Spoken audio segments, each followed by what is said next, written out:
Hoy vamos a hablar sobre la cromatografía. Este término lo han escuchado en años anteriores y quisiera saber qué entienden cuando se les habla de una técnica cromatográfica. Aunque los químicos comprenden muy bien el significado de este término, es difícil formular una buena definición de cromatografía. Podemos decir, técnica que separa una mezcla de solutos basada en la velocidad de desplazamiento diferencial de los mismos que se establece al ser arrastrados por una fase móvil a través de un lecho cromatográfico que contiene la fase estacionaria. El proceso cromatográfico tiene lugar entonces como resultado de las repetidas absorciones y desorciones durante el movimiento de los componentes de la muestra a lo largo de la fase estacionaria, alcanzándose la separación gracias a las diferencias en los coeficientes de distribución de los distintos componentes de la muestra. Pero ¿de dónde proviene el término cromatografía?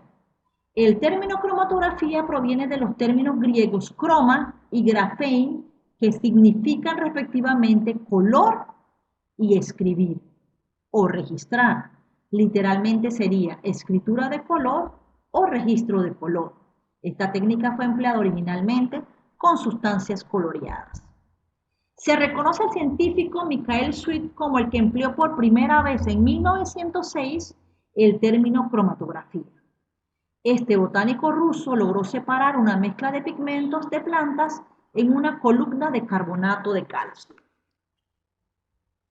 Para explicar el fenómeno cromatográfico es necesario, al igual que en otras técnicas de separación, establecer dos tipos de fundamentos, uno remoto y otro próximo.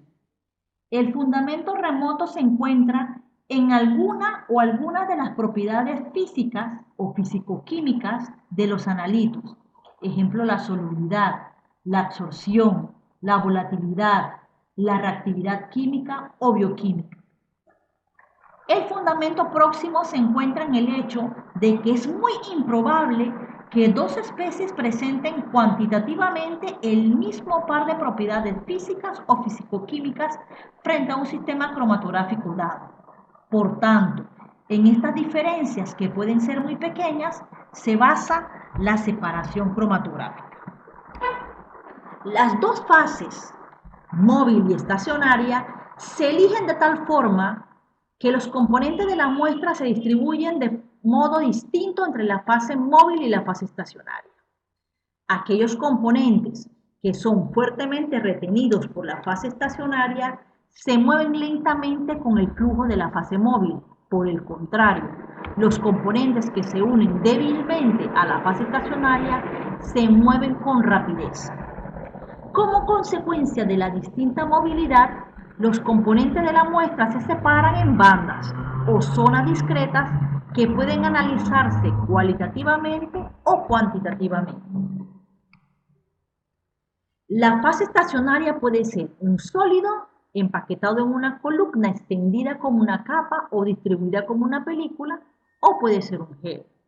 La fase móvil puede ser líquida o gaseosa. Dependiendo del estado de la fase móvil o la fase estacionaria y del tipo de fuerza o fundamento de la separación, podemos dar una primera clasificación del tipo de cromatografía. Podemos hablar si la fase móvil es líquida y la fase estacionaria es líquida. Podemos hablar de una cromatografía de reparto que pueden separarse dependiendo de la propiedad de solubilidad, sería cromatografía en papel. Si fuese por tamaño, hablaríamos entonces de una filtración en gel. Si la fase móvil es líquida, pero su fase estacionaria sería sólida, tenemos tres tipos de cromatografía. Estaríamos hablando del intercambio iónico, podríamos hablar de cromatografía en capa fina o TLC, y estamos hablando de afinidad, podríamos hablar directamente de la cromatografía de afinidad. Otro tipo de clasificación sería según la fase móvil. Estaríamos hablando entonces de una cromatografía líquida, una cromatografía gaseosa. Si hacemos uso de un fluido supercrítico, sería cromatografía de fluido supercrítico, por ejemplo. Se admite, según la IUPAC, que en cromatografía de gas a la fase móvil se le puede llamar gas portador, y si estamos hablando de una cromatografía de elusión, podríamos llamarlo igualmente eluyente. Otras definiciones o clasificaciones más formales del tipo de cromatografía podríamos decir: si la cromatografía se da una primera separación según la modalidad de cromatografía, según la naturaleza de las fases. Estaríamos hablando entonces de cromatografía líquido-líquido o cromatografía líquido-sólido. Aquí podemos observar en esta imagen el esquema de un cromatógrafo de gas y un cromatógrafo líquido. Si el criterio para la clasificación es el mecanismo de separación, estaríamos hablando de una cromatografía cuando la fase estacionaria es un líquido y se da entonces la cromatografía de reparto. En este caso, el líquido debe estar ligado químicamente a un sólido, fase ligada, inmovilizado sobre este. El soluto se reparte entre la fase móvil y la fase estacionaria. Igualmente, si la fase estacionaria es sólida, cabe la posibilidad de varios mecanismos, dependiendo de su naturaleza. Estaríamos hablando de la cromatografía de absorción, donde el sólido retiene al componente que estaba inicialmente en la fase móvil, por fuerza de Van der Waals. La cromatografía de intercambio iónico, el sólido es un intercambiador de iones. Podemos observar en la lámina cómo, dependiendo de las cargas que contiene la muestra, podemos realizar la separación. La cromatografía de exclusión molecular, donde el sólido es un gel formado por polímeros no iónicos porosos que retienen a las moléculas del soluto según su tamaño.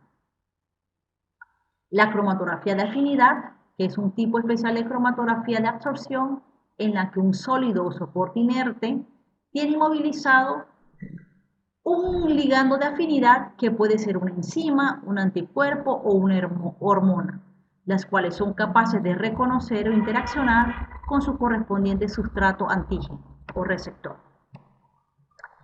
Otro tipo de cromatografía es la clasificación según la polaridad de la fase móvil y la fase estacionaria. Estaríamos hablando que si la fase móvil es menos polar que la fase estacionaria, sería una cromatografía en fase normal. Si la fase móvil es más polar, se denomina cromatografía en fase inversa. Si el criterio es el tipo de desarrollo cromatográfico, estaríamos hablando de cromatografía por elusión, por desplazamiento o por análisis frontal. Si es por elusión, la muestra se introduce en un momento determinado y la fase móvil circula continuamente. Los componentes de la muestra salen de la columna como zonas. Si es por desplazamiento, el procedimiento de separación se realiza con un solvente que tiene una afinidad mayor por la fase estacionaria que los componentes de la muestra. Este desarrollo no permite la separación completa de los componentes de la muestra, pues entre las zonas de componentes puros hay zonas adyacentes que contienen la mezcla. El análisis frontal, que consiste en la adición continua de la mezcla a la columna, los componentes irán desplazando a lo largo de la columna a distinta velocidad. En la imagen podemos observar en la parte superior un desarrollo cromatográfico por elusión, en la parte del medio es un desarrollo frontal y en la parte inferior una por desplazamiento. La última clasificación sería según la disposición geométrica de la fase. Estaríamos hablando entonces, si la fase estacionaria está situada en un tubo, hablaríamos de la cromatografía en columna, y si se deposita sobre una superficie abierta, hablaríamos de la cromatografía plana. Pero, ¿qué tipo de cromatografía debemos utilizar? Debemos utilizar aquella que tenga sus propiedades físicas o químicas de separación muy bien definidas. Por lo tanto, debemos saber que la cromatografía agrupa un conjunto importante y diverso de métodos que permite a los científicos separar componentes estrechamente relacionados en mezclas complejas, lo que en muchas ocasiones resulta imposible por otros medios.